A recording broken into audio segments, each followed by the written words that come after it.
então uma palavra especial ao nosso orador de hoje, o Major-General Rui Moura, a quem agradeço a estimosa colaboração com a comissão de que é membro.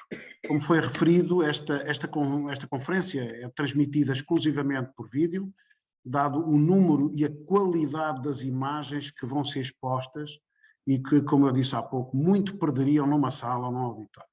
Permitam-me ainda, antes de apresentar o nosso orador de hoje, que divulgue alguma informação relacionada com a Comissão e que podem consultar na nossa página. Desde ontem temos a página da Comissão no YouTube, com prioridade para a disponibilização de comunicações, seja no âmbito das conferências, esta lá estará, ou de outros eventos, portanto peço ao Jorge Rocha para começar a gravar logo que se inicie. Já lá está a primeira conferência das visões da guerra e das independências. Relembro também que o 31º colóquio subordinado ao tema História Militar da Independência do Brasil, de 8 a 10 de novembro, tem abertas as inscrições, assim como a segunda edição do concurso História Militar e Juventude, subordinado ao tema Património Histórico-Militar edificado na minha terra, e também o Prémio de Defesa Nacional, ambos até ao final deste mês, estamos a poucos dias, até 30 de abril. Vamos então à apresentação do Major-General Rui Moura, a que seguirá a sua intervenção e depois um período de debate aberto a todos os que nos acompanham por esta via. O General Rui Moura é licenciado em Engenharia de Sistemas, pós-graduado em Investigação Operacional e Engenharia de Sistemas no Instituto Superior Técnico, mestre em Ciências Militares. Está habilitado com o curso Top Senior Police Officers, da CEPOL, o curso de Promoção Oficial General e o curso de Estado-Maior, para além de cursos de Oficial de Infantaria, fez 2 nos Estados Unidos, o Basic e o Advanced, os cursos de Rangers, os cursos de Paraquedismo do Exército dos Estados Unidos da América, entre outros. Major-General já na reforma, desde janeiro deste ano, durante 40 anos de carreira militar, desempenhou funções de grande responsabilidade no Exército Português, na Guarda Nacional Republicana e na NATO. Exerceu ainda funções docentes no Instituto Universitário Militar e os seus antecessores, na NATO School e na CEPOL, e colabora como orador convidado em diferentes universidades, designadamente também em congressos, colóquios, seminários, tendo publicado livros, capítulos de livros e diversos artigos e comunicações em publicações militares e académicas de referência. Foi Senior Strategic Advisor do grupo Tekever e diretor de operações de um consórcio internacional. Atualmente é administrador delegado e diretor-geral da VASP, vice-presidente da Visa Press, gerente de várias empresas, entre elas a VASP Premium, a Digital Printing Systems e a Pay-Per-View. É ainda administrador não executivo do grupo Bell e da Active Space Technologies. Muito mais importante que tudo isso, é organizador das Tertúlias Portugal-Brasil, membro do Instituto de Geografia e História Militar do Brasil e da nossa Comissão Portuguesa de História Militar. Major-General Rui Moura vai falar-nos sobre o tema Thomas Sinclair, as campanhas da Guerra Peninsular nos quadros, eu diria, maravilhosos de um oficial do Exército Português. Caro camarada, caro amigo, muito obrigado pela tua estimosa colaboração, o palco é teu, o Zoom é teu, faz favor. Obrigado. Muito obrigado, General, muito obrigado a todos os presentes. Espero que me estejam a ouvir com qualidade e que vejam as imagens que eu vos trago. E trago aqui algumas novidades que vão ver acompanhando a apresentação que eu vou fazer.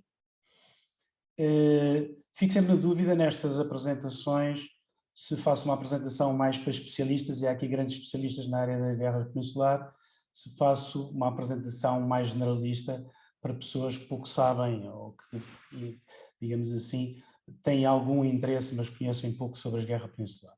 Portanto, vou fazer aqui talvez uma coisa do intermédio entre uma e outra, entre especialistas e generalistas, mas também trazer aqui assim algo que acho que é muito importante, que é o aspecto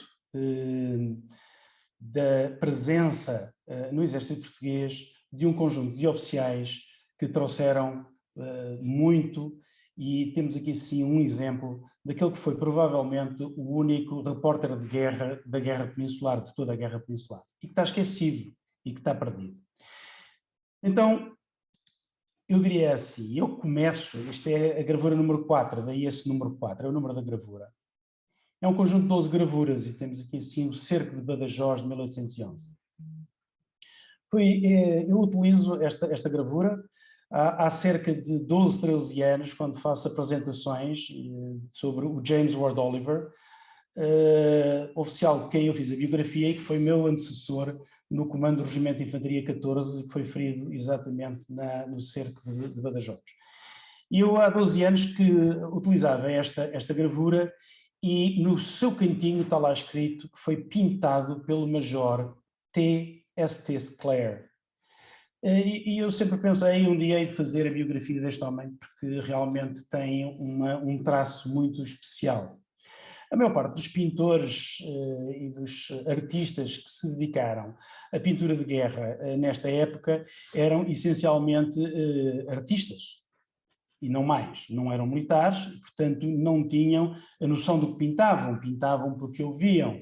Houve muitas pinturas sobre as guerras peninsulares em Portugal que foram pintadas por quem nunca esteve em Portugal. Eu gostaria de investigar quem foi este Thomas Sinclair. Ora, interessantemente, a pandemia de Covid-19 deu aso exatamente a isto. E comecei a investigar quem seria o Sinclair. O Sinclair foi um jovem, nasceu inglês, mas nasceu em Gibraltar.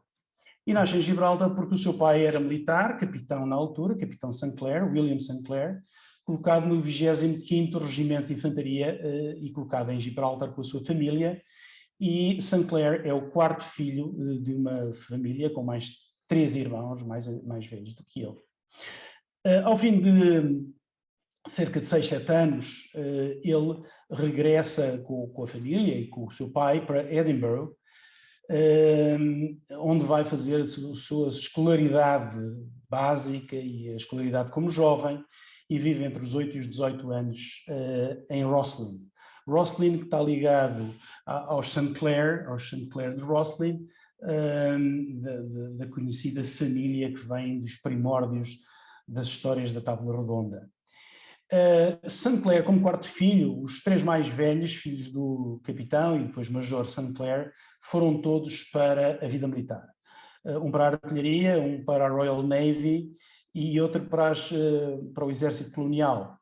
E o pai tinha esperança que o seu quarto filho, bastante dedicado e atento na escola, um excelente desenhador, que tinha aulas também de desenho e pintura, que não seguisse a via militar. Mas a opção de Sinclair foi exatamente seguir a vida militar. E muito jovem, ingressa no exército britânico, vai conseguir um posto de alferes no 1st Regiment of Foot, também conhecido por Royal Regiment ou por Royal Scots. Um regimento muito antigo, primeiro, essencialmente dos escoceses, e vai conseguir, ao fim de pouco mais de 1 ano de formação, de treino, que consegue uma colocação no estrangeiro e faz a sua primeira colocação. E a sua primeira colocação é em Demerara, nas Índias Ocidentais, naquilo que hoje é a Guiana Britânica, a Guiana Inglesa, onde ele vai estar durante 3 anos. Comanda destacamentos, é adjunto e secretário e ajudante de campo do governador, e durante 3 anos está em Demerara. Aqui dedica-se, entre várias coisas, e nós sabemos isso porque ele escreveu, e já vamos ver um livro dele, dedica-se à caça, à pesca, a descrições absolutamente extraordinárias e também ao desenho e à pintura. Faz incursões pelos rios equatoriais, vai à Alta Guiana e tem, digamos assim, uma experiência de 3 anos muito interessante. Termina a sua experiência e regressa à Europa. E regressa primeiro a Edimburgo e depois consegue meter uma cunha para não ficar numa subunidade de treino, mas ir para operações. E consegue ir primeiro a Londres e depois vai para a campanha de Walcheren. A campanha de Walcheren, na Holanda, na cidade de Flushing ou Vlissingen, é uma campanha, é provavelmente das campanhas mais dramáticas do exército inglês. Mal planeada, mal prevista, tudo correu mal, tiveram milhares e milhares de doentes e de mortos, muito mais doentes do que feridos em combate. E isto registou-se, digamos assim, no exército inglês durante anos e anos e anos, as bem conhecidas febres de Walcheren. Eram febres que era uma mistura de tifo, febre tifoide e outras doenças que davam desarranjos e deram desarranjos para a vida inteira a todos os militares que lá estavam. O nosso St. Clair sobreviveu a isso e já foi para esta campanha como capitão e comandante de companhia, mas depois da evacuação das Walcheren, ele ficou como ajudante de campo do governador de Vlissingen e conseguiu depois uma colocação naquela guerra que interessava na altura, que era a Guerra Peninsular. E então vem para Lisboa, integrado no 3º Batalhão dos Royal Scots, mas está muito pouco tempo, está 3 meses ainda integrado no exército britânico e consegue uma transferência para o exército português. Ora, esta carreira fulminante foi sempre ajudada e muito pelo Príncipe Eduardo. Príncipe Eduardo, o 4º filho do rei Jorge III, Duque de Kent e de Strathern. E como é que o Príncipe Eduardo chegou ao conhecimento de St. Clair? Conheceu porque, muito jovem, com 23 anos, foi mais ou menos degradado para Gibraltar e era a visita da família St. Clair que lhe deu o apoio quando ele esteve exatamente em Gibraltar. E tornou-se muito amigo do William St. Clair, pai de Thomas. E assim sendo, o Príncipe Eduardo foi sempre um grande apoiante do jovem Thomas, foi ele que conseguiu a colocação dele em Demerara, nas Índias Ocidentais, foi ele que conseguiu colocá-lo no batalhão destacado para as Walcheren e foi ele que conseguiu também a colocação dele no outro batalhão que veio para a Guerra Peninsular. E mais tarde é ele que patrocina a publicação de uma série de gravuras, como iremos ver. Quem é Thomas Stoughton St. Clair? Eu aproveito aqui assim o cartão de Challis. Challis foi um capitão inglês que durante anos e anos e anos registou em pequenos cartões os principais traços e pontos das carreiras de todos os oficiais ingleses que estiveram na Guerra Peninsular. Estivessem apenas no exército inglês ou estivessem também no exército português. E, portanto, o que é que Challis registra sobre St. Clair? Challis registra que Thomas St. Clair era capitão do First Foot, com data de promoção 30 de setembro de 1807. Foi graduado em major na Península a 2 de junho de 1814, isto no exército inglês, mas esteve no exército português como major do 21º Regimento de Linha, o Regimento de Infantaria 21, com promoção de 22 de junho de 1810 e promoção a tenente-coronel e comando do Batalhão de Caçadores número 5, a 27 de agosto de 1813. Sabemos que esteve na Península, no Royals, entre abril e junho de 1810, e depois transfere-se para o exército português, Portuguese Army, de junho de 1810 a abril de 1814. Depois da investigação sabemos também que ele aqui permaneceu até 1820, só regressando à Inglaterra depois da revolta liberal do Porto de 1820. Esteve presente nas seguintes batalhas: Bussaco, Fuentes de Onhoro, Segundo Cerco de Badajoz, Batalha de Nivel, Batalha do Nive, Batalha de Baiona e ainda na perseguição na Sena e em Albaudón. Foi mencionado no fundo, teve um louvor por campanha no Nive e teve a Gold Medal do Nive. E ainda a Service Medal relativamente ao Bussaco, Fuentes de Onhoro, a Nivel, foi ainda Commander of the Bath e condecorado com a Guelphic Order. Serviu também nas Walcheren, como eu aqui já disse, em 1809, e esteve nas Índias Ocidentais, West Indies, em 1805, 1808. Vemos aqui assim um ex-libris com que Thomas Stoughton St. Clair marcava os seus livros, e vemos não só as suas armas de família, mas muito interessantemente o seu motto, Fight,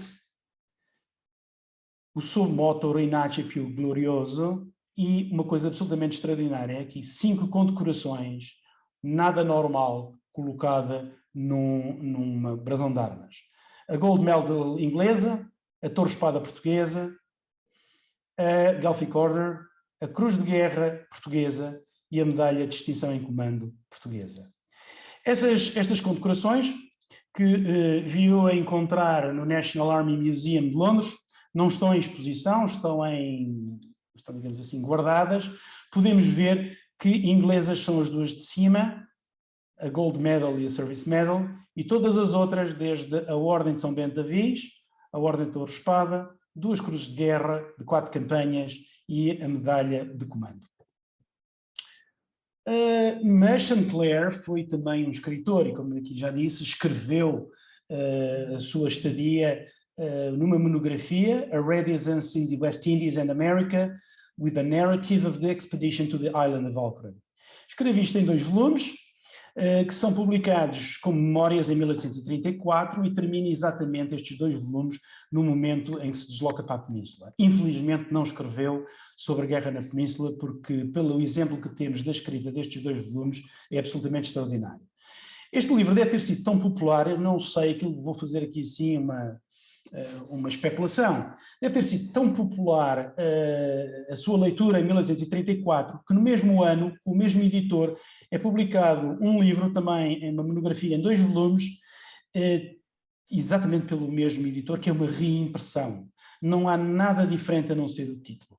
Enquanto um é Residence in the West Indies and America, a outra é A Soldier's Recollections of the West Indies and America.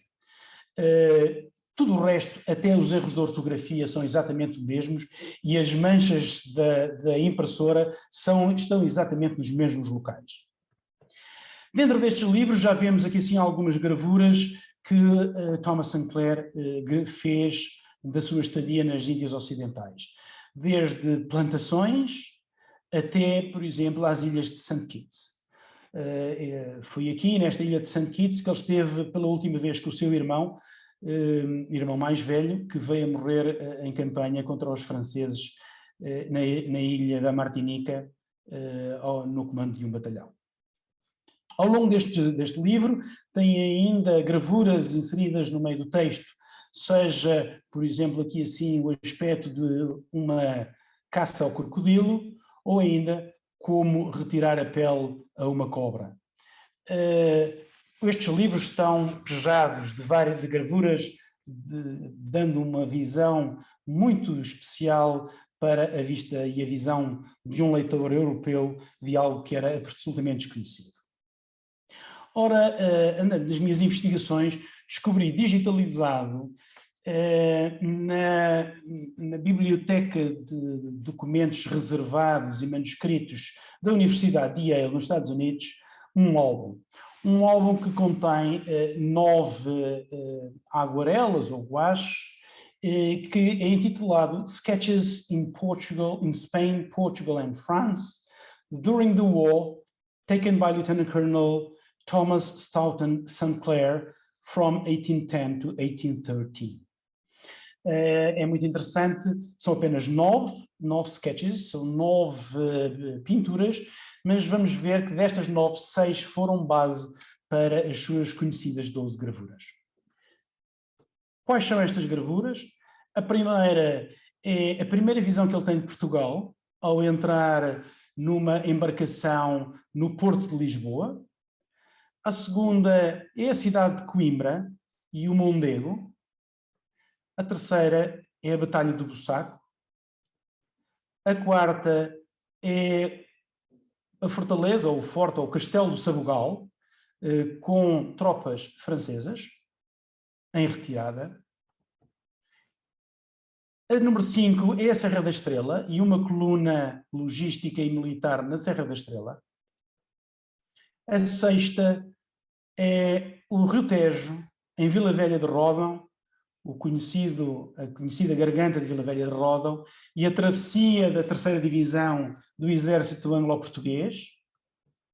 A sétima é o esboço que deu aquela gravura que eu aqui já apresentei, o Cerco de Badajoz de 1811. A oitava é a ponte sobre o Tejo em Alcântara, Valência de Alcântara, e que é muito interessante porque é provavelmente a única que o Thomas St. Clair não esteve lá. Porque é que eu digo que ele não esteve lá? A ponte é uma ponte romana, os arcos não são ogivais, mas são arcos de volta redonda, não são 2 arcos, mas são 6 arcos, e realmente ela foi destruída. Mas foi destruída por elementos da Leal Legião Lusitana, muito antes de ele ter chegado à Península Ibérica, e elementos esses que mais tarde fizeram parte do seu batalhão de caçadores. Portanto, esta foi uma das que ele pintou sem ter lá estado. E por último, muito interessante, a última e a única em França, a número 9, em que se vê os Pirineus, e para além daquelas serras que ali se vêem, fica Espanha, e portanto isto é mesmo em França, e aquilo que vemos, quer em primeiro plano, que são fardas castanhas do seu batalhão de caçadores número 5, quer ali que vemos naquele platô, na colina, é um acampamento dos caçadores número 5. E como é que nós podemos dizer hoje em dia o que é que cada uma destas pinturas representa com tanta fidelidade? Porque Saint-Clair, neste álbum, registra não apenas no verso esta sua pintura, e façamos aqui um pequeno zoom, como no seu verso ele escreve toda a página aquilo que estamos a ver, para cada um deles. Eu fiz a descrição destas 9 gravuras de uma forma muito interessada, porque para ver exatamente o que lá está. Claro que isto assim é bastante difícil de ler, eu transcrevi isto para Word, e se calhar isto também é difícil de ler com este tipo de letra, mas podemos ler em letra mais fácil de ler. E portanto esta número 1, isto é só apenas um exemplo do que ele fez neste álbum de 9 gravuras, é a Torre de Belém, na margem direita do Rio Tejo, mostrando a Torre de Belém, Bons Ares e Lisboa à distância. E depois descreve que esta torre antiga está muito bem situada numa protuberância de terra que se projeta no Tejo, imediatamente abaixo da Torre de Belém, cerca de 10 milhas da boca do rio. À esquerda destes sketches podemos ver, na mesma língua de terra, onde está a Torre de Belém, mostra-se a parte de trabalhos erigidos pelo Marechal Junot e pelo exército francês, quando estiveram na posse de Lisboa em 1808, na defesa contra navios que quisessem subir o rio. As casas mostradas imediatamente à esquerda da torre é a povoação de Belém, que se estende ao longo do rio e se junta a Lisboa, e a igreja com 3 torres situada na colina, perto de 2 moinhos, mostra a localização de Bons Ares, e foi mandada construir pela última rainha de Portugal como um convento feminino e nomeado por Sua Majestade o Convento da Estrela. Em primeiro plano destes sketches podemos ver um barco singular de pesca português com a cabeça de uma sereia, e são chamados pelos ingleses os Beancots. E assina 29 de março de 1810. E, portanto, se nós olharmos para digamos assim, a imagem propriamente dita, temos aqui sim a descrição da entrada do Rio Tejo com a Torre de Belém, o local provavelmente onde hoje é o Estádio do Restelo, o Ministério da Defesa, ponto alto defendido por Junot, em cima a igreja, aqui a povoação de Belém, em cima a igreja que é o Convento da Estrela, e Lisboa e toda, digamos assim, o rio. Algo bastante interessante. E ele faz isto para as 9 gravuras. Ora bem, ele, além destas 9 pinturas, aquilo que é mais conhecido é este conjunto de 12 gravuras. É um conjunto de 12 gravuras que ele consegue publicar em Londres, vão ser impressas entre 1812 e 1815, precisamente 4 em 1812, 2 vão sair em 1813, 2 vão sair em 1814 e 4 últimas vão sair em 1815. Elas aqui estão na sequência exata da sua publicação, portanto as 4 do topo foram publicadas logo em 1812, as 4 de baixo foram só publicadas em 1815, estão numeradas de 1 a 12, exceto 3, mas que sabemos qual é a sua ordenação, porque temos a documentação que fazia a publicitação para a venda das mesmas, até sabemos o preço que elas custavam. E esta publicação foi feita, estas gravuras, esta impressão foi feita em Londres por Turner, Charles Turner, que se tornou mais tarde o gravador da corte inglesa, o maior gravador do século XIX em Inglaterra, um homem de referência que gravava para o rei. Isto era gravado em papel, preto e branco, e depois era aguarelado, era pintado, e por isso hoje em dia encontramos as versões em cores diferentes e com cores diversas, não são todas exatamente iguais, e algumas até com algumas originalidades que poderemos ver à frente. A minha primeira tarefa foi pegar nisto e dizer: isto não faz sentido. Isto não faz sentido porque temos a travessia do Mondego e a travessia do Tejo 1 e 2, a Batalha do Fontes de Onhoro e o cerco de Badajoz 3 e 4, e depois, mais tarde, vem aparecer aqui assim a perseguição a Macena, é o 8, e o Sabugal é o 12. E então a primeira tarefa que eu fiz foi colocá-los por ordem cronológica. E quando os coloquei por ordem cronológica, disse-nos: isto é a história da campanha de alguém. E foi aqui que comecei a investigar o Thomas Sancler como militar, foi aqui que descobri que ele tinha estado no exército português, foi aqui que descobri que ele era do Regimento de Infantaria 21, e fui estudar exatamente o que é que o Regimento de Infantaria 21 fez. E isto, sem dúvida nenhuma, é a campanha são as campanhas do Regimento de Infantaria 21 entre 1810 e 1811. E, portanto, aqui para quem não sabe muito sobre as invasões francesas, muito brevemente vou acompanhar aqui assim com alguns mapas aquilo que os quadros do Sancler não nos mostram. E comecemos com a Península em 1807. A primeira invasão francesa é feita por Junot, entra pelo Val do Tejo, dirigindo-se a Lisboa, o que implica o deslocamento da corte e do rei para o Brasil, para o Rio de Janeiro. Implica que esta primeira invasão não foi só inglesa, fomos também invadidos por 3 corpos espanhóis, um em direção a Setúbal, um seguindo o corpo de Junot e outro em direção ao Porto. E, portanto, entre 1807 e 1808 tivemos ocupados por tropas francesas e espanholas, havendo revoltas em algumas povoações e havendo repressão em algumas povoações. É em 1808 que se dá uma rebelião, que não é apenas e não surge com o 2 de maio de 1808 que se torna famoso a Revolução e a Revolta Espanhola contra a ocupação francesa pelo quadro de Goya. Nós não tivemos um Goya, mas também tivemos muitas revoltas e muitas revoluções.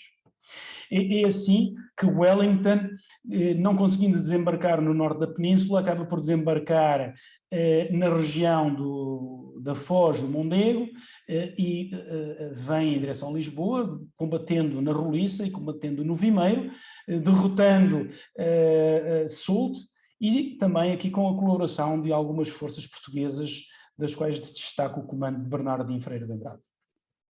Esta é a primeira invasão francesa, que ocorre entre 1807 e 1808.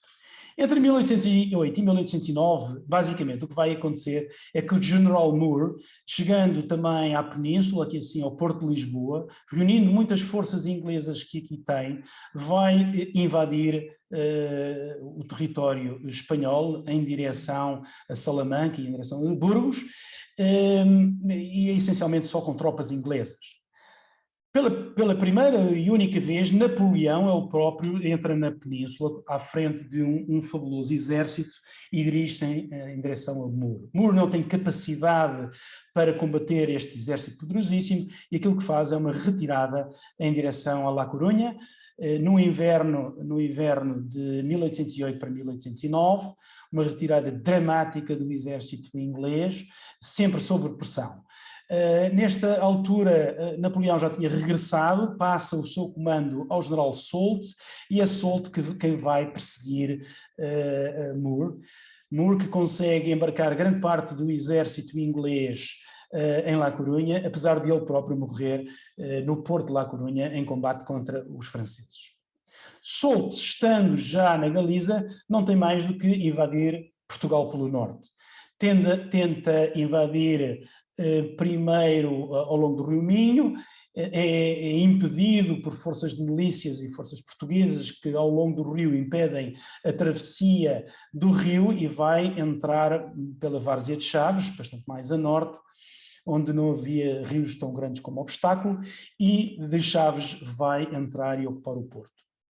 As forças de Soult passam a sul do Douro, vão, quando muito, até a linha do Voga, mas apenas como forças de cobertura, não ocupa muito território, e esta reação a esta segunda invasão francesa é feita quer pelo exército inglês, sob o comando de Wellesley, em direção ao Porto, já com algumas unidades, poucas unidades portuguesas integradas em brigadas inglesas, mas também pelo exército português, agora já sob o comando de Beresford, que pela linha Coimbra, Viseu, Lamego, vai fazer pressão sobre as forças francesas que acabam por sair para a Galiza.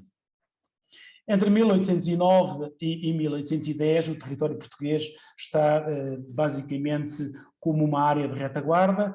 Há a campanha de Talavera, há algumas operações em Espanha, mas não em Portugal.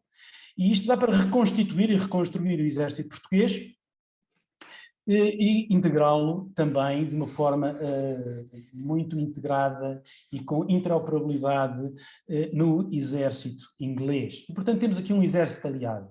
As brigadas são normalmente separadas, podendo ser reforçadas ou não com unidades portuguesas, mas normalmente há brigadas portuguesas a reforçar as divisões inglesas.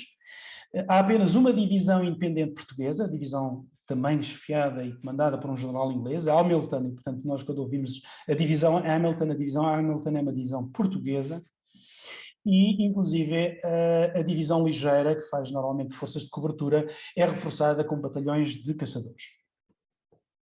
E em 1810 dá-se a terceira invasão, a invasão pela linha da Beira, sob o exército, sobre o comando de Macena, que inicia em julho de 1810 o cerco de Ciudad Rodrigo, que acaba por conquistar no fim de julho, entra em Portugal para ameaçar Almeida, dá-se o combate do Coa ainda perto de Almeida, derrotando a divisão ligeira que aqui já falei, sob o comando de Crawford.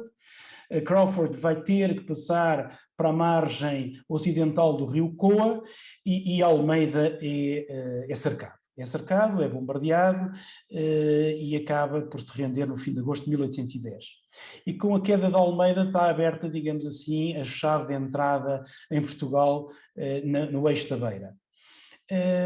O exército aliado, sob o comando de Wellington e de Beresford, está situado exatamente nesta área, como se estivessem a prever durante todo o inverno de 1810 e primavera, verão, que seria por aqui que o exército francês iria entrar. E o exército de Wellington vai reagir aos movimentos. Temos aqui representados um corpo de Macena que vem mais a norte, por Aguiar da Beira e Sátão em direção a Viseu, e outro mais a sul, vindo do Vale do Tejo, o corpo de Renier, que vai em direção a Penamacor e Guarda, juntando-se em Celurico, depois no eixo da Beira. E então, aquilo que faz, o Wellington recua a sul do Mondego, pelas melhores estradas, de onde era mais expectável que viesse a invasão, e uma divisão, um corpo, o corpo de Hill, que estava na região de Castelo Branco a vigiar Renier, vai fazer uma marcha acelerada para se juntar a Wellington, onde vão parar o inimigo aonde? No Bussaco. E é aqui que temos a primeira representação de St. Clair. St. Clair estava no 21º Regimento de Infantaria Português, que fazia brigada com o 9º, eram dois regimentos de infantaria do Minho, o 21 era de Valença, o 9 era de Viana do Castelo, e estavam integrados na 3ª Divisão, sob o comando de Picton. E aquilo que nós vemos aqui é exatamente a travessia do Mondego em Penacova, pela 3ª Divisão de Infantaria, e onde vemos a representação não só aqui de carroças de populares, mas também vemos aqui a forma como era atravessado o rio, que era em unidades, quer na construção de pontes pedonais, quer também através de barcas e barcaças. Vemos aqui assim a representação do grupo de comando, provavelmente o general Picton, mas também uniformes portugueses, e uma coluna de forças a subir as faldas do Bussaco, da Serra do Bussaco, para ocupar posição mais a norte ao longo de toda esta cabeça do Bussaco. E a segunda gravura que nós temos é uma gravura muito conhecida, muitas vezes utilizada em muitos livros de história, mas nunca referida de quem a da Batalha de Bussaco. E é extraordinário porque isto é uma pintura de quem esteve e que se autorretrata nesta mesma gravura. Se nós virmos e com atenção, temos a grande parte dos corpos franceses mais a norte, o corpo de Ney e o corpo de Junot, ao longo da estrada que vem de Mortágua para Moura e Moura-Sula, em direção ao convento de Bussaco e daí para o Luz, era aí o esforço francês.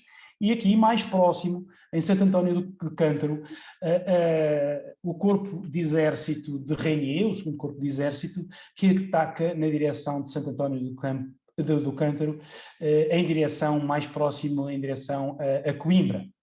E vemos duas colunas de infantaria francesa, aqui sim em combate com o 88º Regimento de Infantaria Inglesa, 88th, e mais a centro vemos uma coluna de forças portuguesas, aliás uma linha de forças portuguesas, que é a Brigada Champalimaud, oficial português, que é ferido gravemente na batalha, e Champalimaud está aqui exatamente com o chapéu na mão, incentivando a linha do Regimento de Infantaria 9 e 21, e temos aqui, muito provavelmente, nesta farda azul, de espada na mão, ele nunca o diz, mas é muito provavelmente Saint-Clair, que estava a comandar as companhias de granadeiros do seu regimento.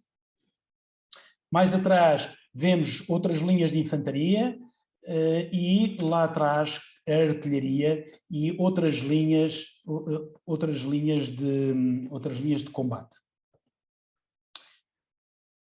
A partir do Bussaco, dá-se a retirada das forças anglo-portuguesas para as linhas de Torres Vedras. Macena vai contornar o Bussaco pelas faldas do Caramulo, atravessa Coimbra e dirige-se às linhas onde chega já no princípio de outubro. Tenta penetrar nas linhas de Torres Vedras durante esse período e ao fim de 5, 6 semanas, vendo que não tem forma, se não for reforçado, de ultrapassar as linhas de Torres Vedras, toma a decisão de regredir. E vai regredir para a linha de Rio Maior-Santarém, no qual o exército de linha acompanha esse movimento, estabelecendo frente de combate exatamente na linha Rio Maior, Alcané de Santarém, deixando as linhas de Torres Vedras a serem completadas pelos regimentos de milícias e pelo povo português que melhorava a fortaleza de Torres Vedras. É nesta posição que é passado o inverno de 1810-1811, e é já nos princípios de março de 1811 que Macena, não sendo reforçado por Soult, que estava na altura já aqui assim na região da Andaluzia e até cercando Badajoz, não sendo reforçado por forças vindas da região de Salamanca, temos que dizer que neste momento estão cerca de 10 exércitos franceses ocupando toda a Espanha. Estão mais de 300.000 tropas francesas a ocupar a Espanha. Macena aguarda a todo momento de ser reforçado. Não sendo reforçado, toma a decisão de retirar. Retirar em direção a Coimbra e sobreviver entre Mondego e o Douro, em terras mais férteis, e é um exército desmoralizado, cansado, doente, vivendo os últimos 6 meses em perfeita penúria e fome, vivendo apenas da pilhagem, que inicia uma retirada.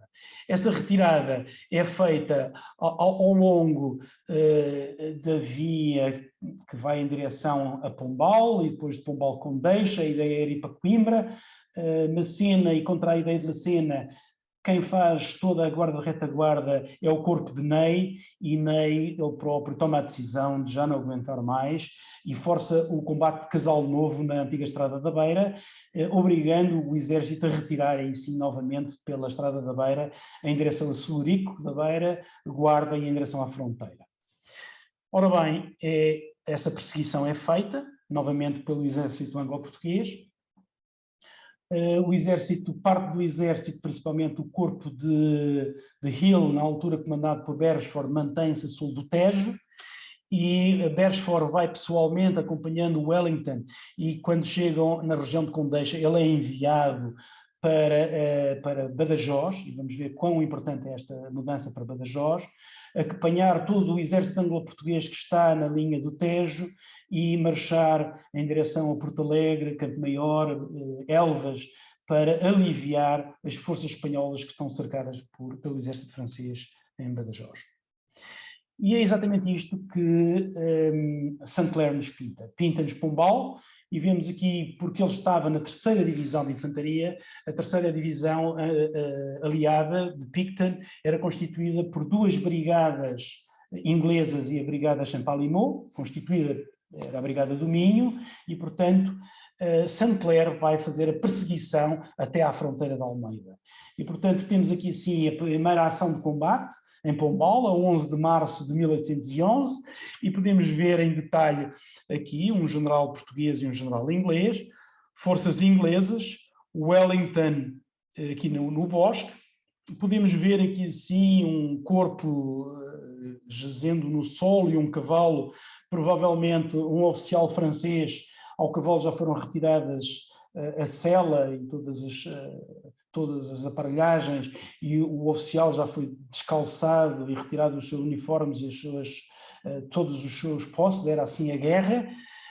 Representa aqui também alguns prisioneiros franceses a ser conduzidos para a retaguarda, e ao longe vê-se não só o Castelo de Pombal, mas vê-se a Vila de Pombal em chamas, pois foi essa a norma que Ney utilizou durante toda a sua retirada.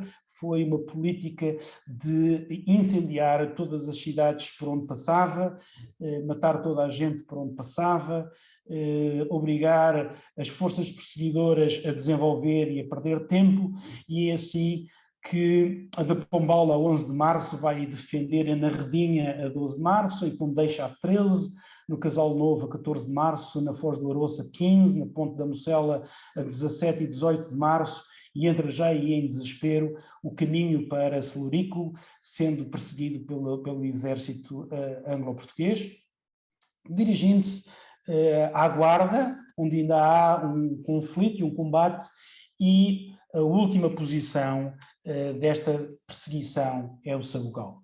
E é exatamente esta a imagem do Sabugal que Saint-Clair nos traz, aproveitando aqui assim para nos dar alguns fardamentos franceses, pois isto são as tropas francesas que recolhem vindas da Guarda para o Sabugal, onde foi feita e foi dada, digamos assim, o último combate desta perseguição.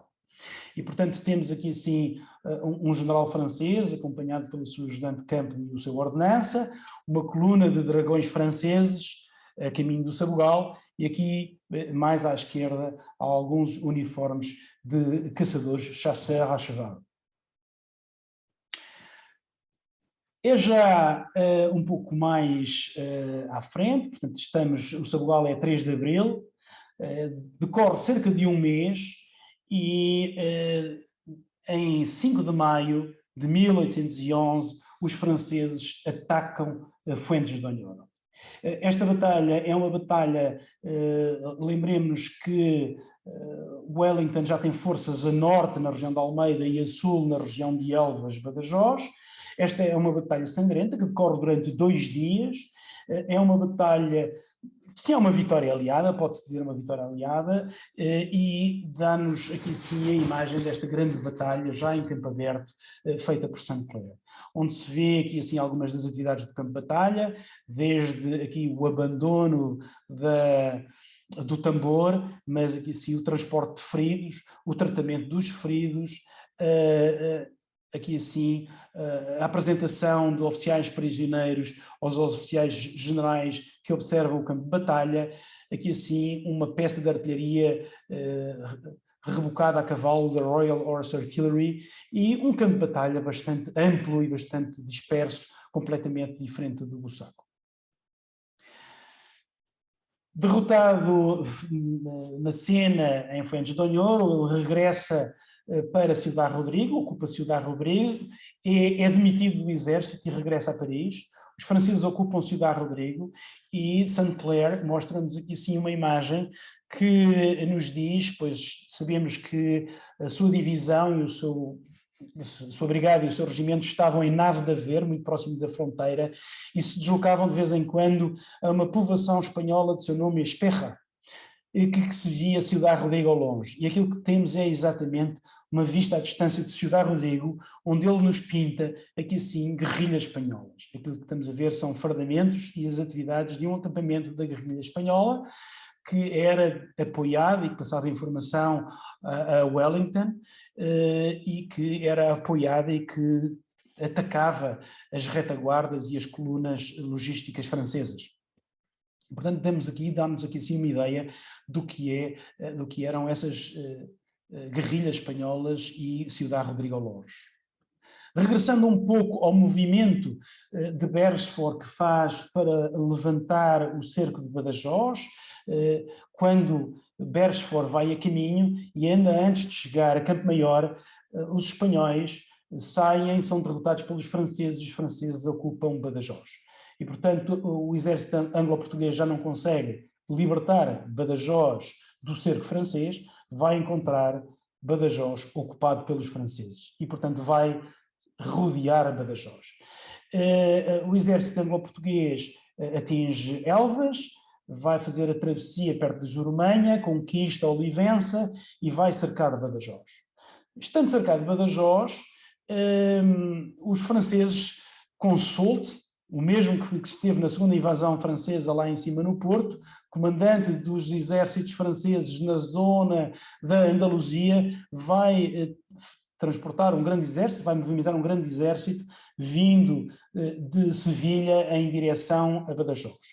Beresford não tem outra solução que não levantar o cerco de Badajoz, deslocar-se alguns quilómetros para sul e fazer face ao exército atacante perto da povoação de Albuera, e a 16 de maio de 1811 dá-se provavelmente a batalha mais sangrenta de toda a Guerra Peninsular, onde, para além do exército anglo-português, estão ainda corpos espanhóis que se juntam ao exército anglo-português, que acabam por derrotar o exército francês, mas com muitos mortos. É uma batalha extraordinariamente sangrenta, com enormes baixas de ambos os lados. Terminada a batalha, obviamente, Beresford dá a ordem para reocupar o cerco de Badajoz. Mas este movimento entre o primeiro cerco de Badajoz, a Batalha de Albuera e o segundo Batalha de Albuera, o segundo cerco de Badajoz, o Wellington no norte, acompanhado da 3ª e da 5ª Divisão, vai atravessar toda a zona da Beira Alta, Beira Baixa e vai reforçar Beresford. E aquilo que vemos nos quadros de Saint Clair. Começamos por ver a travessia da Serra da Estrela. Temos aqui assim a aldeia de Santo Estevão, entre o Sabugal e Penamacor, camponeses portugueses, a coluna em direção a sul, a coluna logística que segue as tropas de combate. Uma coisa interessantíssima, que mulheres no campo de batalha e bebés às costas das mulheres. Era absolutamente normal na época, as conhecidas aguadeiras, muitas vezes mulheres de oficiais ou de sargentos das unidades que os acompanhavam e acompanhavam os seus maridos e faziam atividades logísticas das mais diversas, faziam o acompanhamento, o apoio, eram enfermeiras, eram cozinheiras, eram acompanhantes, eram de tudo. Saint Clair dá-nos aqui sim nota disso, e a Serra da Estrela com neve. Ele até chama-lhe Serra da Neve. No quadro 12 representa o seu regimento, o Regimento de Infantaria 21, só uniformes portugueses azuis. Aqui o comandante do Regimento de Infantaria 21, falando com alguns guias portugueses, civis, e o regimento em deslocamento, e aqui vemos a coluna do Regimento de Infantaria 21 a deslocar-se em direção a sul, junto à povoação de Penamacor e em direção a Castelo Branco. E já próximo do Rio Tejo, dá-nos a visão de um acampamento. Um acampamento onde mostra as mais diversas atividades, desde as atividades de descanso até às atividades de tratar dos animais, até a tratar da alimentação, tratar da comida, tratar dos animais, o treino das tropas em acampamento. Aqui um barbeiro mostra-nos as diversas atividades que eram realizadas. E do acampamento de Vila Velha de Ródão à travessia. A travessia do Tejo, aqui havia uma ponte de barcaças que foi destruída antes da segunda invasão francesa, portanto foi mesmo destruída. A travessia era feita apenas em barcaças ou em barcos. O Tejo aqui era demasiado largo para ver travessia como no Mondego a seguir ao verão, onde permitia, de certa maneira, a travessia a vau, e ele representa 3 barqueiros do Tejo. Representa aqui assim o grupo de comando, e sabemos que temos aqui assim o General Picton, o seu ajudante de ordens, o Capitão Cuthbert, e o Major Pakenham.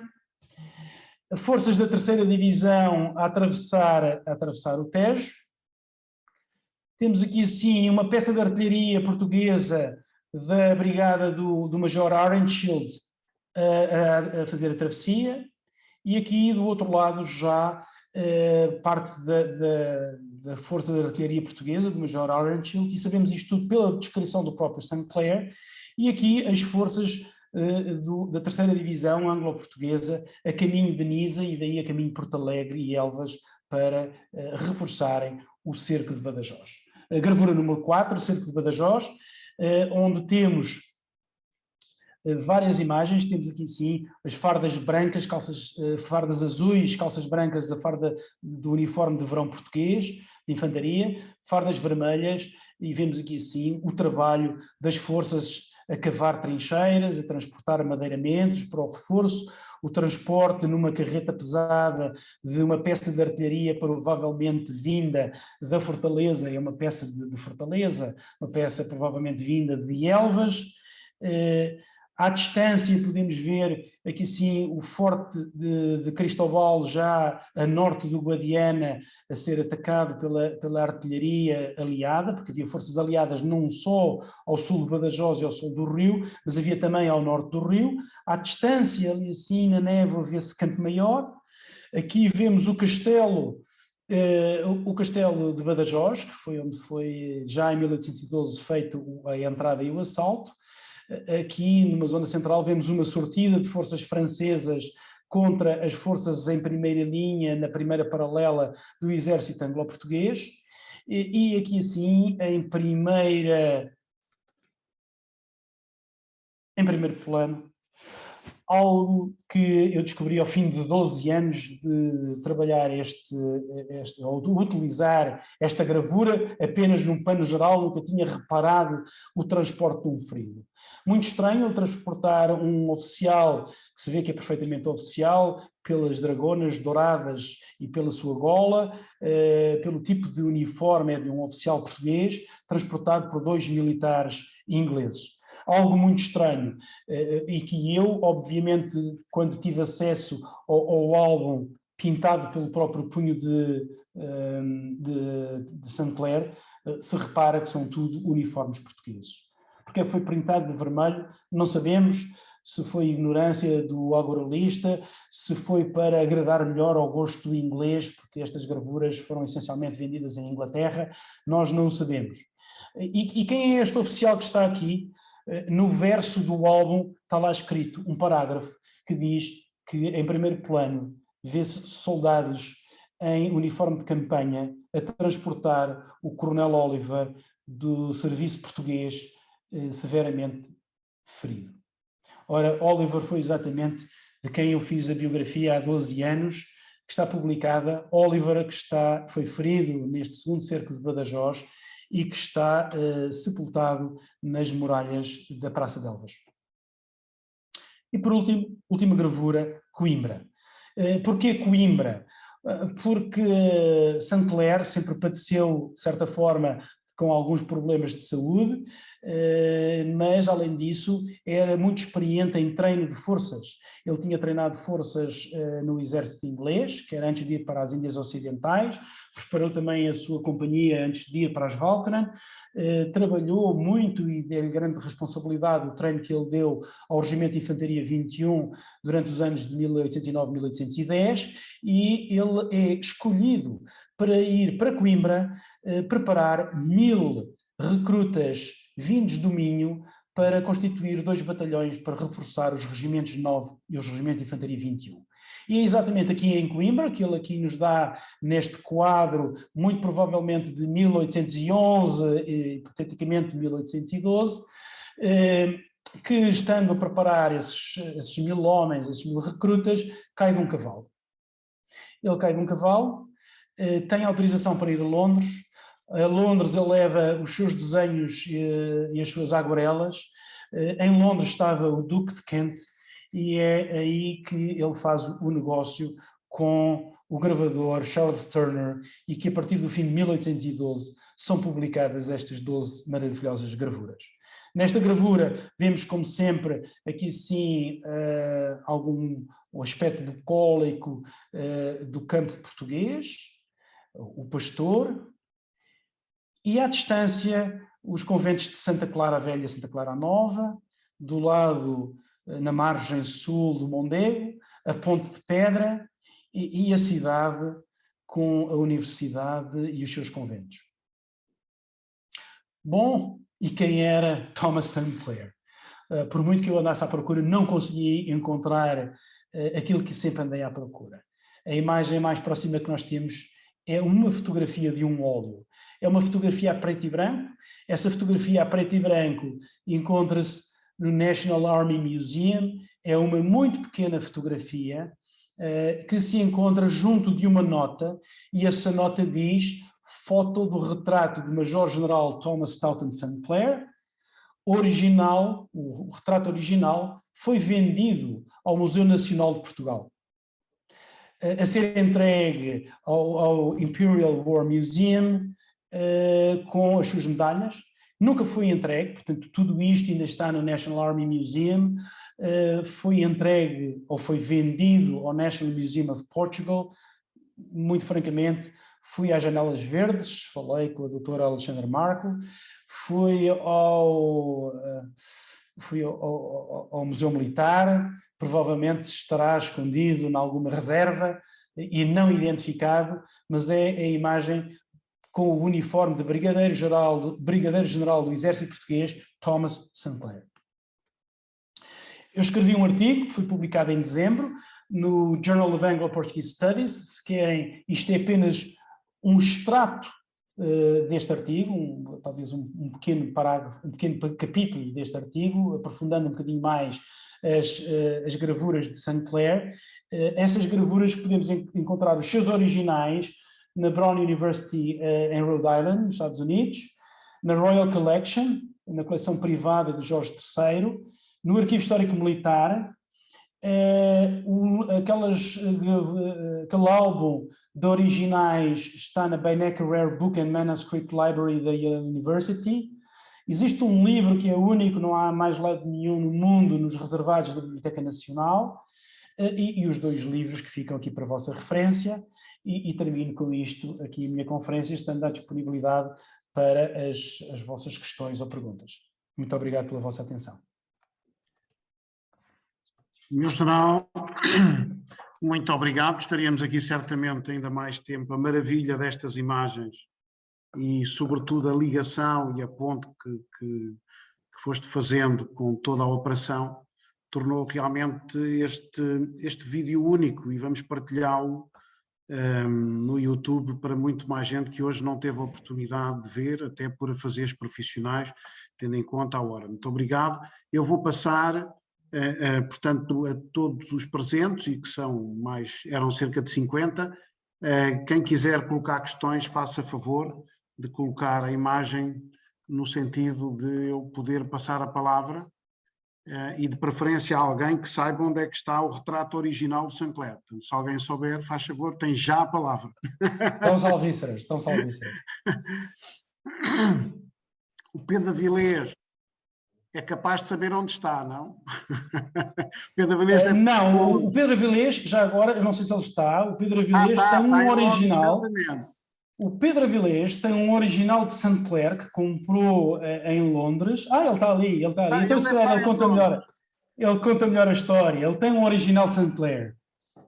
Não assinado. Beleza, eu sabia disso. Vá, faz favor.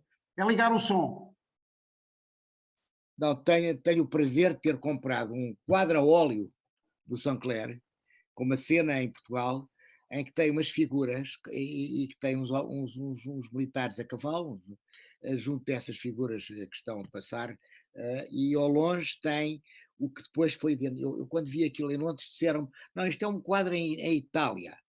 E eu achei que eu acabei por dizer, olha, não, isto não é Itália, isto é em Portugal. Porque identifiquei que os soldados a cavalo que estavam presentes no quadro eram o 10º de Cavalaria de Santarém. E eu disse, não, isto é em Portugal porque isto é o 10º de Cavalaria de Santarém. E tive que demonstrar à galeria inglesa que aquilo era realmente o 10º de Cavalaria, o uniforme do 10º de Cavalaria. Passado um tempo o senhor escreveu-me e disse, tem razão, já identifiquei, e a que vemos ao longe é Elvas e o Forte da Graça. Realmente que está... Agora, o que é interessante é que é óleo, não é uma obra, é uma pintura a óleo assinada pelo St. Clair. Muito obrigado. Não sei se alguém quer colocar alguma questão. Pois, deixa de ouvir. Faz favor. Deixa de ouvir. Não sei se alguém quer fazer algum comentário ou fazer... acho que o José Ermitão estava ali assim com a mão no ar. Faz favor.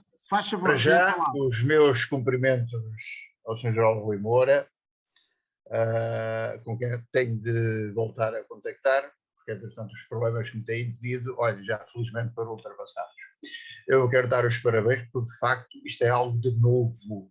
Não se foi uma conferência, se algo que já se soubesse, não. É algo de novo, realmente novo, e, sobretudo, estas gravuras são factos espantosos. Disse que ele sobre Portugal, sobre a presença em Portugal, não escreveu rigorosamente nada, ainda escreveu, mas de facto ele aqui não escreveu, desenhou. No fim de contas, o desenho é de haver uma forma de representar e de falar do país, e de cima com o nível de pormenor com que ele o faz e que salientou.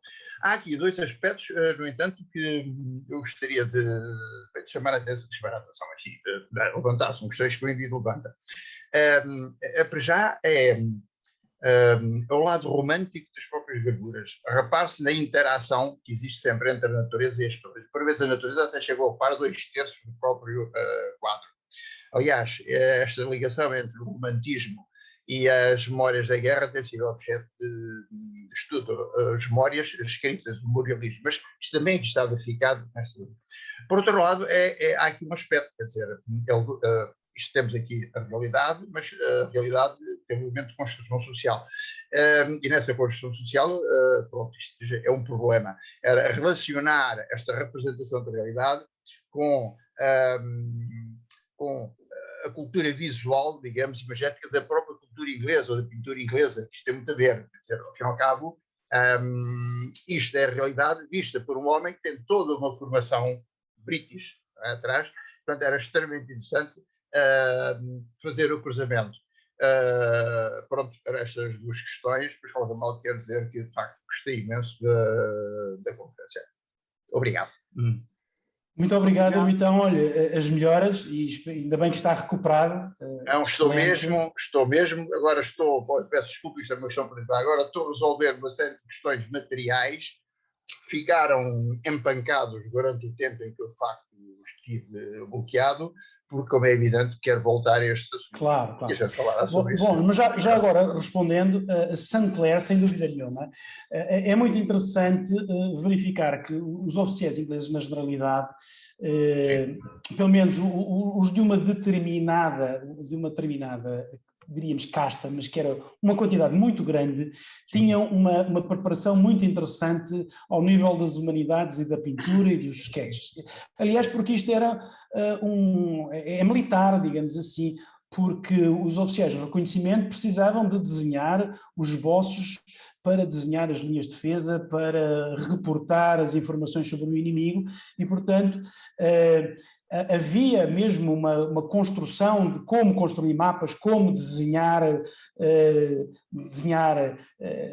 o espaço, como desenhar a natureza.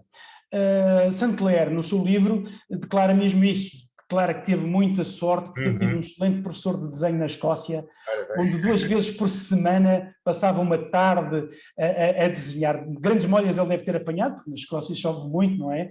E muita alegria deve ele ter tido quando vem aqui. Eu aqui não abordei, no meu artigo posso abordar, eu registro cerca de 80 a 100 obras do St. Clair. Não são só estas 12 mais 9, mas St. Clair depois pintou extensivamente Gibraltar. Ele mais tarde é colocado em Gibraltar, depois de 1820.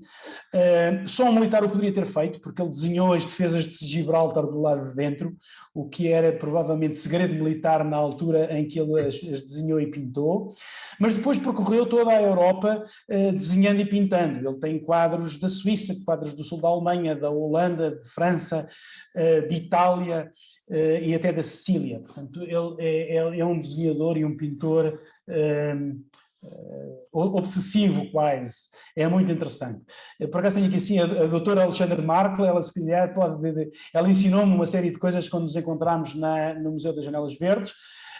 St. Clair não é reconhecido, atenção, St. Clair, aliás, estranhamente não é reconhecido, nem como militar, nem como artista.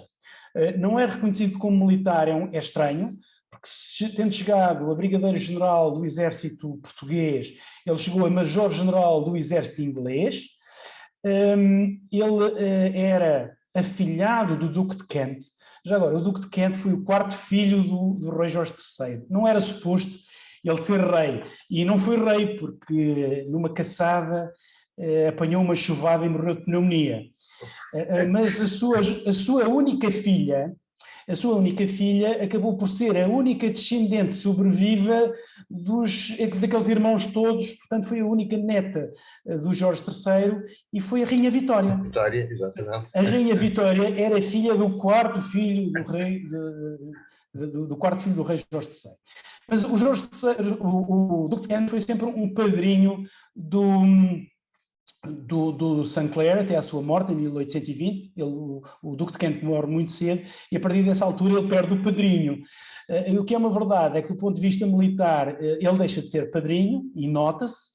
Ele não é registado nem nas National Biographies of Scotland, nem nas National Biographies of Britain, quando tenentes-coronéis e coronéis são registados. Ele chegou a major-general do exército inglês e ele não é registado. Não é feita qualquer biografia dele, por um lado.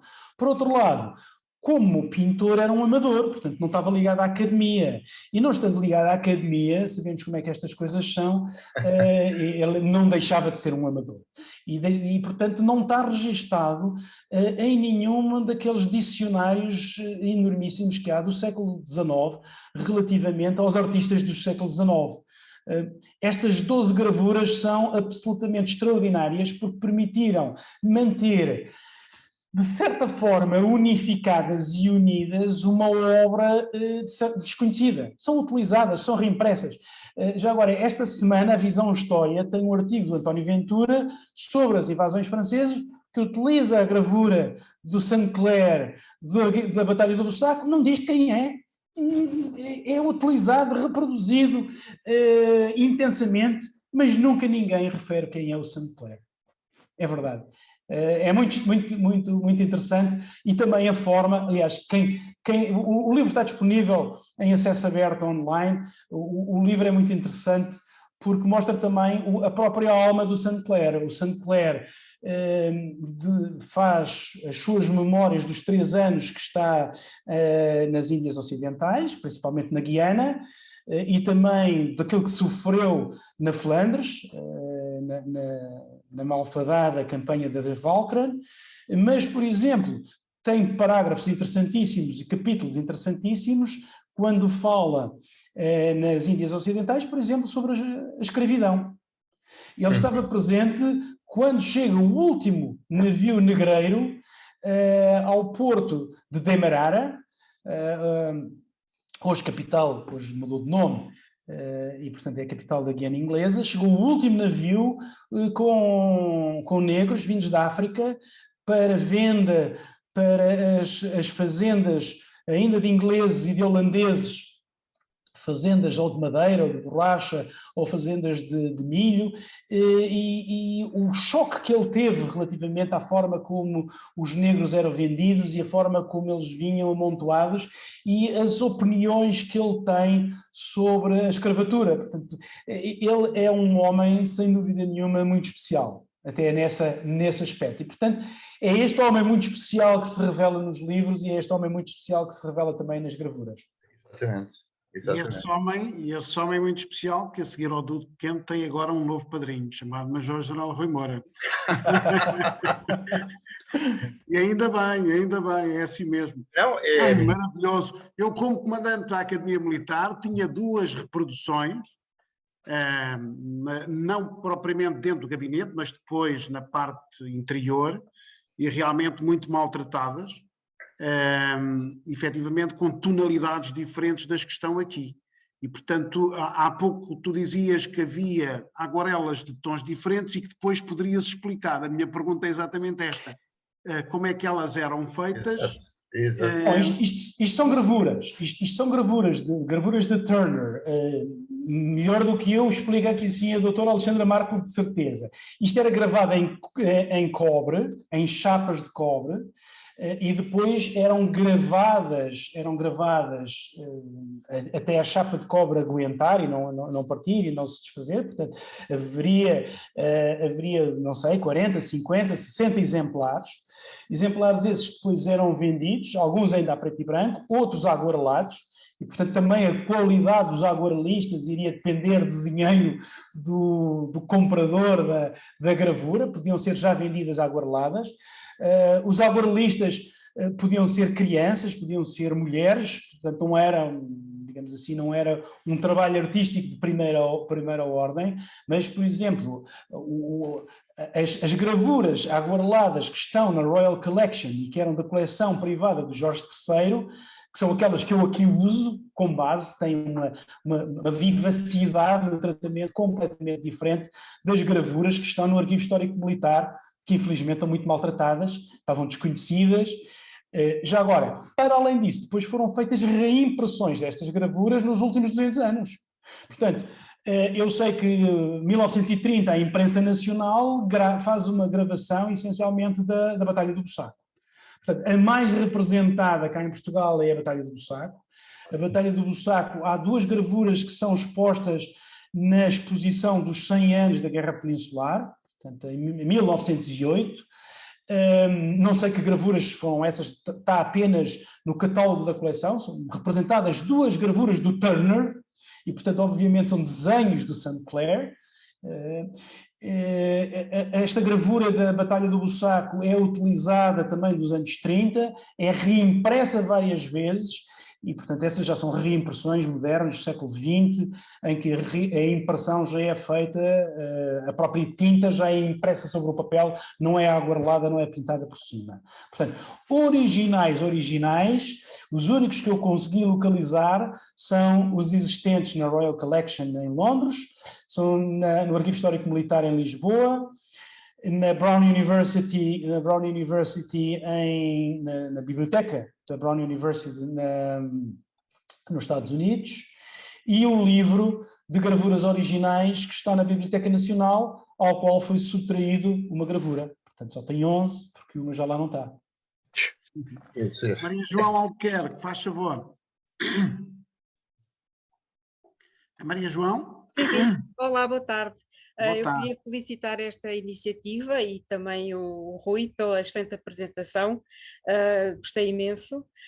Aliás, foi muito interessante ver o acompanhar das invasões através dos quadros, uma vez que nós estamos agora neste momento a viver uma guerra e na televisão vemos sistematicamente também relatos de guerra e uma pessoa está a ver estes quadros e um bocado a fazer um paralelo do horror da guerra e do que é a vivência de uma guerra na primeira pessoa, não é? Achei muito interessante todo este seguimento da guerra através das gravuras que este artista pintou. Uma coisa que eu retive, que achei muito interessante, foi ele representar a mulher a acompanhar as tropas, que sabe-se que elas acompanhavam as tropas, claro, mas os pintores raramente as pintavam, e é muito interessante realmente ver a mulher aqui representada numa destas aguarelas, pelo menos, e eu gostava de perguntar ao Rui se ele consegue identificar quem eram estas mulheres e a razão porque é que ele as incluiu aqui e se pintou mais mulheres em mais algumas gravuras, porque acho realmente muito interessante este relevo que ele dá à presença da mulher nestas movimentações das tropas, que era uma realidade, mas que raramente era pintado. Muito obrigado, Maria João. Foi a pergunta que eu fiz em off, quando ele fez a apresentação há bocado. Obrigado. É verdade, muito interessante. É verdade, a mulher era omnipresente no campo de batalha, mas é omniausente nos relatos e nas gravuras, sem dúvida absolutamente nenhuma. A mulher estava presente tanto nos exércitos franceses, como no exército português, como no exército inglês. Eram normalmente mulheres e normalmente das classes mais baixas, portanto dos sargentos ou das praças profissionais já com alguma idade que acompanhavam a tropa, faziam-se acompanhar pelos seus próprios filhos, e eram o garante da retaguarda, eram quem tomava conta dos acampamentos, era quem tomava conta quando o homem ia para a batalha, avançava 4, 5, 6 quilómetros e elas ficavam na retaguarda a preparar as refeições, a tratar da água, a tratar dos filhos e também, obviamente, depois tratavam dos ferimentos da campanha. É muito interessante que elas estão omniausentes praticamente em todas as descrições e em toda a história. Há, muito brevemente, algumas referências. Há uma muito conhecida que é no exército francês, chamava-se as cantinières. Eram as mulheres da cantina, portanto eram as responsáveis também por vender os produtos de cantina às tropas, não é? E então as cantinières, há a história da cantinière do Bussaco, que é uma mulher, isto está escrito, que o general Simon, não neste ataque de Santo António do Cântaro, mas no ataque de Sula, o general Simon é feito prisioneiro e já no intervalo do combate, já depois da primeira retirada das forças francesas, houve um contra-ataque português e inglês, que depois regressa ao maciço do Bussaco e a certa altura aparece um burrico com uma senhora. Então a senhora era uma cantinière francesa que era, no fundo, a madame cantinière do general Simon que o queria acompanhar e que queria tratar dos seus ferimentos. E, portanto, obrigado. Eu ia agora à Regina e à Alexandra para colocarem as suas questões para terminarmos, já vai longo. Claro. Mas cada uma apresenta a Regina primeiro, depois a Alexandra e depois o nosso jornal responde às duas questões. Fazem favor, Regina. Olá, boa tarde a todos. De uma forma geral, a gente, quando vê alguma coisa que gosta, elogia. O seu general Rui Moura já me conhece, sabe que é bom, as palestras dele são sempre muito interessantes, mas eu vou falar como Regina, portanto, e assim como provavelmente outras pessoas como eu sentem-se agradadas e gratas pelo fato de algumas coisas que nós vamos nos apercebendo e podemos fazer o entrelaçado naquilo que a gente tem com a realidade que nos apresenta. Eu recentemente estou lendo, ainda não acabei, um livro que se chama A Mística do Arado. Neste livro, diz que há um investigador, ele tem sempre um grande desafio, que é comunicar a sua investigação. Pronto, esse desafio, no caso do seu general, é fácil para ele, porque ele tem grandes talentos, isso é verdade. Mas é interessante o fato dele ter capacidade de misturar pesquisa forte, histórica, mas com a arte. Neste livro, ele aparece que a forma de arte, a música e também a imaginação ajuda ao outro, que sou eu, a reter melhor a informação. Portanto, foi brilhante, seu general, a sua apresentação. Realmente me emociona e me gratifica saber que existem pessoas assim, porque é necessário que pessoas que tenham talentos, porque nem todos nós temos o mesmo talento, ponham a render, porque, de fato, isso ajuda a semear. E depois, também queria falar o que essa senhora anterior falou, acho que Maria João, não me lembro bem o nome, mas que também o fato de mostrar a mulher mostra que, pelo visto, há sempre a atualização dos mesmos temas, mas mais voltado para o momento atual, que é a situação do conflito ou da guerra, seja lá o que for, mas a verdade é que ontem, hoje, provavelmente amanhã, o homem é o mesmo. Então, por isso é que essa palestra de hoje, apesar de sabermos que estamos vivendo uma situação que alerta e nos preocupa um pouco, a verdade é que se nós sobrevivemos desde 1810, vamos continuar sobrevivendo. É mais uma batalha. Obrigado, seu general. Muito obrigado pela sua intervenção. Eu passava então à Alexandra. Sim, boa tarde. E quero também dar os parabéns por esta excelente intervenção. E eu não queria propriamente fazer, não era tanto colocar uma questão, era mais fazer um comentário, porque achei de uma pertinência fantástica esta conferência. E porque eu vejo as coisas do lado da história da arte. E, de facto, toda esta gente que teve aqui em Portugal nas campanhas napoleónicas trouxeram algo de muito importante e que não tem sido abordado, e importa muito resgatar estas figuras internacionais. E a questão era esta. Até ao final do século XVIII, em Portugal, praticamente não há representações de sítios e vivências. Os nossos artistas não faziam essas representações. E é necessário vir uma geração de estrangeiros que vêm por várias razões. Há um grupo que vem, que são artistas vêm trabalhar para as fábricas pombalinas e que são os decoradores. Esses são uns que tinham um determinado tipo de know-how. E depois, por outro lado, vem todo um grupo de gente ligado ao exército e que são os primeiros, efetivamente, a registar, inclusivamente, aspectos topográficos de uma forma muito, muito realista. Nós só temos acesso à visão de muitos destes locais precisamente pela obra, pelo olhar desses estrangeiros sobre nós. E, portanto, muitas vezes não sabemos efetivamente quem foram essas pessoas. Eu conheço alguns outros casos, não muitos, mas alguns outros, e são todos desconhecidos, ou não foram mesmo registados os nomes, ou são desconhecidos. E, portanto, é da máxima relevância que haja trabalhos monográficos sobre estas pessoas.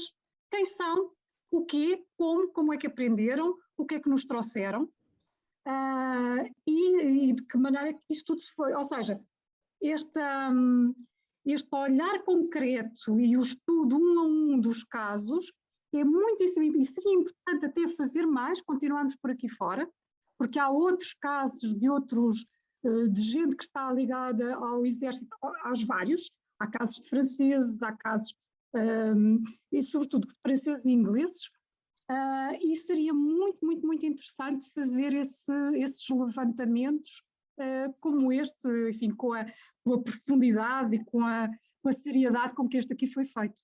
para termos essa visão dessa primeira geração que nos deixa exatamente um relato, uma reportagem sobre um período e sobre a sua, sobretudo sobre uma atividade que se desenvolveu na nossa geografia, ao longo da nossa geografia. Obrigado. Obrigado. Eu já fiz a ponte do General Rui Moura, que é o Presidente da Academia de Belas Artes.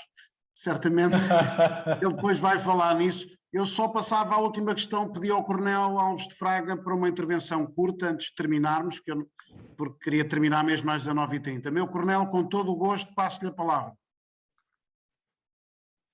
Muito obrigado. Antes do mais, queria cumprimentar o General Rui Moura pela sua excelente apresentação e, em segundo lugar, só por mera curiosidade, para mostrar uma peça que eu tenho há mais de, talvez 50, entre 40 e tal anos, 50, que é uma peça em porcelana de uma aguadeira exatamente do tempo das invasões napoleónicas. É um tinteiro da época, uma aguadeira, está sentado, ao lado está um tambor, o tinteiro é um tambor, tem na mão aqui enfim, a bilhinha, não é a bilha, será o pote para a água e na outra mão o outro copo para dar de beber. Vou virar ao contrário. Isto foi descoberto por mim num antiquário em Borba há muitos anos. Não tem registro por baixo, só tem uma inscrição que me parece um 8 ou um S, talvez. Não tem mais nada por baixo, mas percebe-se que ainda aqui neste ponto, há um traçozinho dourado. Com o seguinte, deveria ter sido vidrada e depois pintada. O tempo levou o que falta. Mas é somente para complementar a ideia que foi exposta pelo General Moura sobre as aguadeiras cantineiras ou acompanhantes das tropas nessa época. Muito obrigado, mais uma vez, muito obrigado, foi excelente poder ouvir esta exposição por todos os interesses possíveis e imaginários. Muito boa tarde. Obrigado. Meu General Rui Moura, para terminar, uma intervenção, eu depois fecho. Não, dá-me ideia, para já quero agradecer, quer à Regina, quer ao Alexandre, quer ao nosso Coronel Luís Alves de Fraga, as intervenções que tiveram, não são propriamente perguntas, são essencialmente pesquisas para novas atividades e novas áreas de pesquisa, que acho que a Comissão Portuguesa de História Militar tem aqui assim uma responsabilidade em agarrar o sistema, e já agora está lançado o desafio para ver se alguém consegue descobrir onde é que está o óleo do Thomas Sinclair. Está alguns cá em Portugal. E já veio depois das invasões francesas, por isso o argumento que foi levado e roubado pelos franceses não colhe. Muito obrigado, meu general, foi maravilhoso esta hora e meia de cultura, de roteiro, como dizia aqui um dos colegas, um verdadeiro roteiro da Guerra Peninsular através da arte de Sinclair. Era um outro título, foi alguém que há pouco chamou a atenção para isso.